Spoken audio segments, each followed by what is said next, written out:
Empezamos este territorio negro y vamos a hablar hoy con Marlaska y con Rendueles del presunto pederasta de Ciudad Lineal, de Antonio Ángel Ortiz Martínez, nacido en Jaén hace 42 años.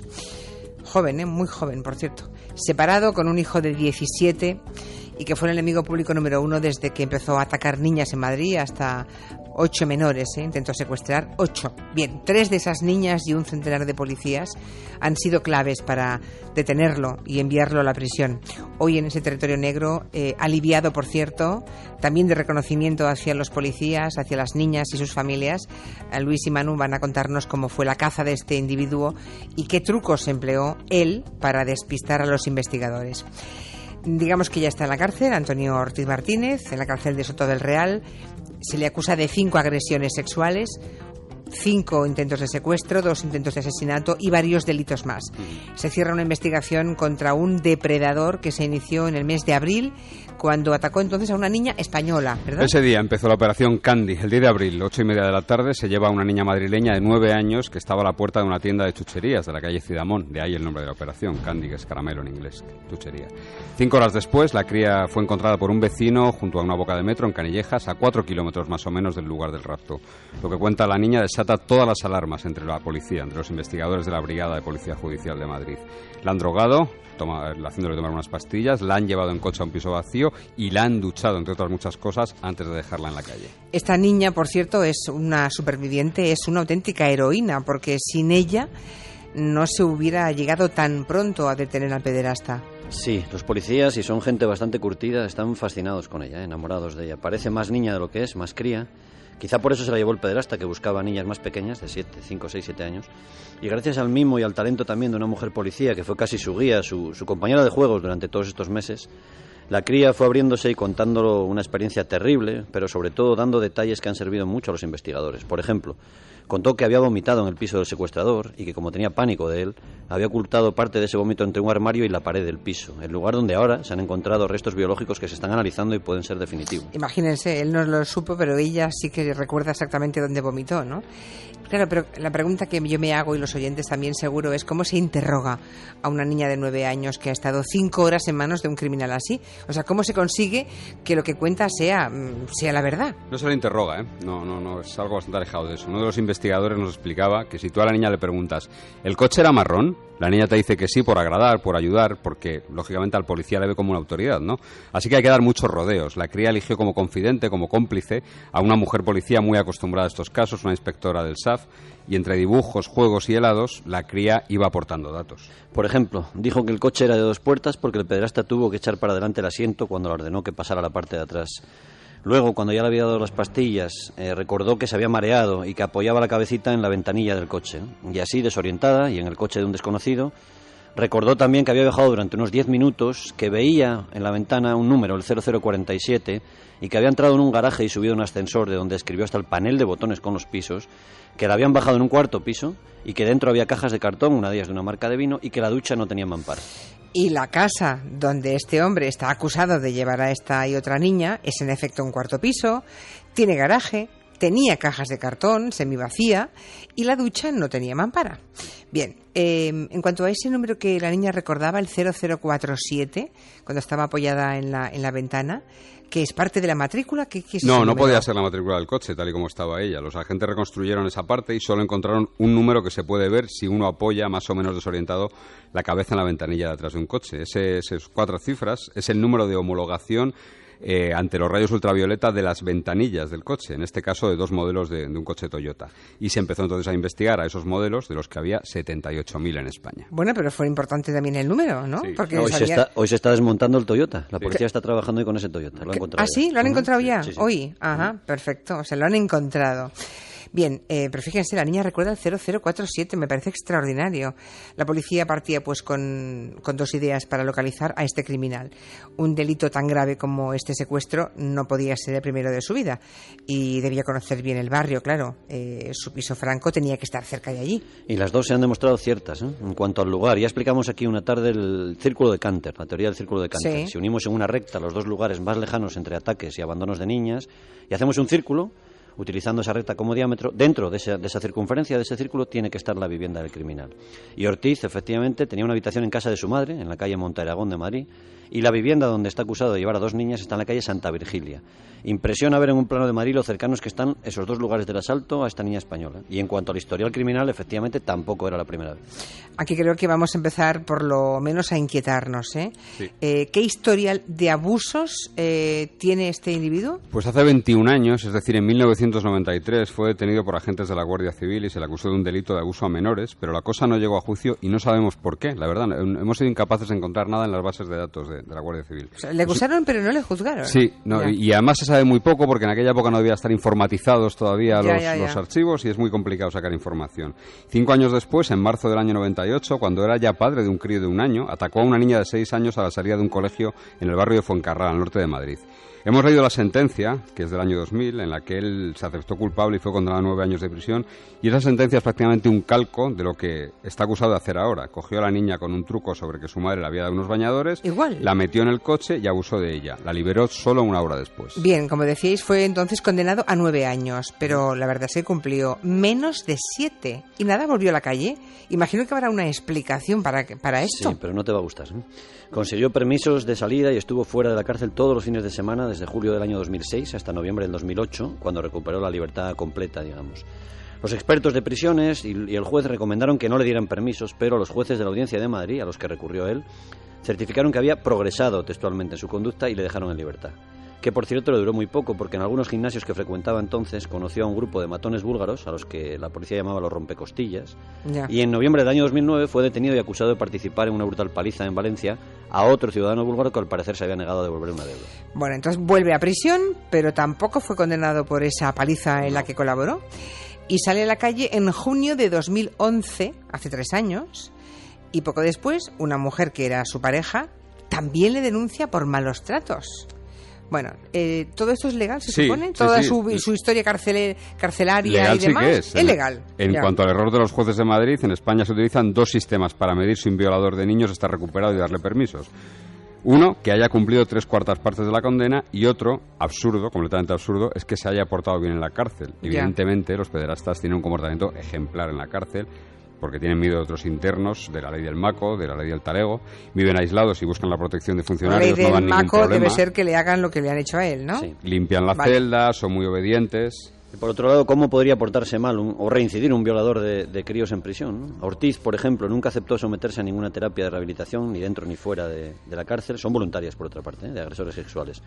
Sobre la reincidencia en este tipo de delincuentes, que no baja nunca del 40% de los ya condenados cuando salen de prisión, vamos a contar una anécdota de Nanisex, que es un tipo condenado por abusar de bebés y grabar esos Hombre, abusos en Coslada, Nanisex, en eso lo Madrid. recordamos perfectamente. Bueno, pues Nanisex, después de juzgado y condenado, en su celda se han intervenido ejemplares de la revista Ser Padres, llenas de imágenes de recién nacidos. No puede ser lo que estoy Sí, escuchando. sí, sí.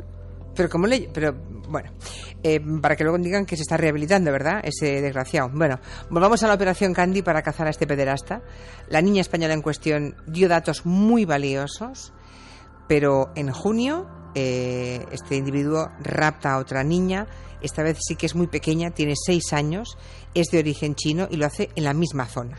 En la misma zona y en la misma cara prácticamente de la policía, porque estuvieron a punto de detenerlo, había policías muy cerca y de verdad, nosotros fuimos testigos de la frustración que tuvieron, precisamente por eso, porque decían, se ha llevado una niña delante nuestro. Ya. El hombre repitió lo que había hecho con la española un par de meses antes, la drogó, la llevó al piso antes de ducharla y abandonarla, todavía con el pelo húmedo, según la mujer que la encontró en la calle Jazmín, muy cerca del piso de los abusos. Esta niña estuvo casi un mes en el hospital, casi 3 meses sin hablar. Nos vamos a ahorrar detalles, pero diremos que como el tipo tenía problemas para abusar de ella, utilizó objetos y le dejó unas heridas terribles, casi la mata. Casi la mata a esa niña. La policía sigue trabajando, más aún, pero el pederasta se esfuma durante casi 2 meses, ¿no? Se saca de en medio en verano. Ujú. Hasta el 22 de agosto, cuando ataca a otra niña, una niña dominicana de 7 años, que es un poco el principio del fin Sí, para sin él, duda, ¿no? sin duda. Porque otra vez nos encontramos con la valentía de esa niña, además de la constancia de los investigadores, claro. El pederasta en este caso no la lleva al piso, la madre de Ortiz iba a mudarse allí en septiembre y acudían juntos a llevar cosas de vez en cuando, quizás por eso no quiso arriesgarse. Trata de abusar a la niña en el coche, pero no lo logra, como le ocurrió con la menor china. Entonces, enfadado, la coge del pelo, Deja el coche en doble fila y le ordena quedarse quieta dentro del vehículo. Entra en una tienda de todo a 100, una tienda china, y compra un refresco y un bote de crema hidratante Nivea, por los que paga 7 euros y deja un fragmento de una huella dactilar en un bote de champú. De su dedo, ¿eh? Bien. Esa niña vuelve a ser fundamental para la policía. Recuerdo su imagen paseando de la mano de una investigadora por el descampado. Sí, esa niña explica que el hombre habló por teléfono móvil mientras estaba con ella, que le llamaron y que se enfadó mucho. Que tenía una botella de agua de esas que se usan en los gimnasios, una toalla, una bolsa de deporte. Y todo eso coincidía con datos aportados por la cría española y también por los de una niña japonesa que salió corriendo, que logró escaparse el mismo día de este tipo, pero que en esas charlas con las mujeres policías les había explicado textualmente: el hombre malo tenía una mancha en la cara como la de mi mamá. Su mamá, los policías fueron a verla, claro, tenía una peca grande. ¿Una peca? Y las otras dos niñas coincidieron en la mancha, cada una la llamaba de una forma distinta. Una mancha, un lunar, una peca, una verruga que tenía el hombre, y que el tipo estaba muy fuerte, que se le veían las venas de los brazos. La policía encuentra entonces 2 imágenes en cámaras de seguridad del coche del pederasta aparcado en doble fila mientras él entra a comprar el refresco y la crema hidratante, pero en las imágenes no se ve la matrícula entera, ¿no? Y también se revisan miles de llamadas de teléfonos de esa hora. Y ya no contamos más, porque si no riñen. Eso es. Hasta ahí, vale. Y atención, porque lo que hace la policía es echar un nórdago y se lleva policías a los más de 30 gimnasios que hay en los 2 barrios calientes, Ciudad Lineal y Hortaleza. Se controlan todos los gimnasios. Algunos se matriculan, hacen pesas en busca del sospechoso, revisan todas las fichas de todos los clientes, se apostan en la entrada y la salida de los clientes, y para entonces, a finales de agosto, la policía ya ha cribado la lista de 56 sospechosos con nombres y apellidos y la ha dejado en 24 personas, que son fotografiadas, vigiladas y perseguidas. ¿Me estáis diciendo que en solo 2 barrios de Madrid, solo 2, hay 56 personas, y son sospechosas, que tienen antecedentes por delitos sexuales? Y que estaban los 56 en Madrid, al menos uno de los días del ataque, de los ataques. Y nos parecen pocos, ¿eh? 56. 56. Sí, el ¿En día, 2 barrios? Sí, el día que desapareció Jeremy Vargas en Vecindario, en el año 2007, en la isla de Gran Canaria, allí había en esa isla más de 100 hombres con antecedentes por delitos sexuales en libertad. ¡Qué horror! Solo 28 de nacionalidad británica. Bueno, el caso es que se fue descartando en el caso de Ortiz a muchos de ellos y quedaban esos 24 que te ha dicho Manu. Ninguno era un pederasta, digamos, tópico, un tipo rijoso que no tuviera vida personal, que no tuviera familia. Todos tenían fachada compensatoria y había que afinar. Un momento, ¿qué es eso de fachada compensatoria? Una doble vida, una apariencia de normalidad. Ortiz había estado casado, por ejemplo, tenía un hijo, tenía bastante éxito con mujeres adultas. En los últimos tiempos salía con una mujer aficionada como era al culturismo, que era madre también de un niño de 8 años, con la que Ortiz tenía buena relación. Y la pareja ha contado que ella toma Orfidal y que su novio se lo pedía de vez en cuando para ayudarle a dormir, y en realidad ese Orfidal lo utilizaba para solo a las niñas. Claro. Y en las redes sociales, ahí Ortiz también tenía otra fachada, se declaraba amante de los animales, por ejemplo, formaba parte de un grupo que rescataba perros maltratados y abandonados bajo el nombre Ayudemos a los peluditos que vean que quedan humanos buenos.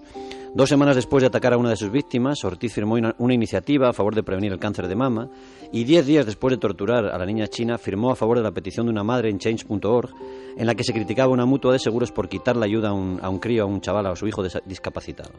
En análisis del ordenador de Ortiz, que ya se está haciendo, dirá muchas más cosas seguro, pero de momento ya se sabe que tenía 88 imágenes de mujeres adultas, voluptuosas, casi todas latinas, algunas vestidas de colegialas, bajo el epígrafe de niñas malas. Bien, ¿y qué fue lo que hizo que de los 20, o sea, de 53... 56. De 56 pasamos a 24. Uh-huh. Y de 24, ¿qué fue lo que hizo que de esos 24 sospechosos, vigilados y grabados uno a uno, la policía pensara, es este, es Pues Ortiz? todo cuadraba.